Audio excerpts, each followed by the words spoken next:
Detective Bridgette Cash felt her heart race as the silhouette of the man came into view. She tried adjusting the focus of her binoculars to get a sharper image of the man's face, but the steady stream of misty rain made it impossible for her to recognize any of his facial features. A voice to her left said, "Do you think that's Anderson?" Keeping her binoculars steady on the man, she responded, "I'm not sure. He's about the right height and build, but he's got the hood up on his jacket and I can't get a good look at his face. He's staying in the shadows and away from the streetlights. I think it's him." Bridgette lowered the binoculars and studied the man as he continued his journey. She, too, had noticed he was staying close to the buildings, but she was not about to jump to any conclusions. He might be just trying to avoid getting wet. If he wanted to avoid getting wet, he'd be walking a lot quicker than that. The voice reached out a hand. "You mind if I take a look?"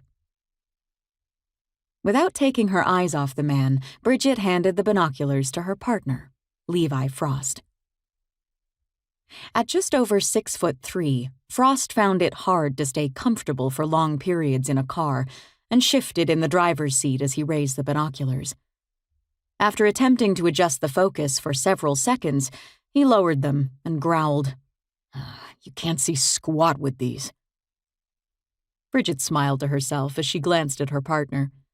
They had gotten off to a rocky start, but eventually found a way to work as a team. Now on their second murder case together, they weren't exactly friends, but they'd worked out each other's strengths and weaknesses and settled into a routine. While she was reserved and considered, Frost was the exact opposite, a trait which caused some within the Vancouver Police Department to label him as reckless. She turned back and followed the man's progress as he walked along the inner suburban street. Frost rubbed his hand across the interior of the windscreen. "Bad enough that it's raining, but now we're fogging up as well.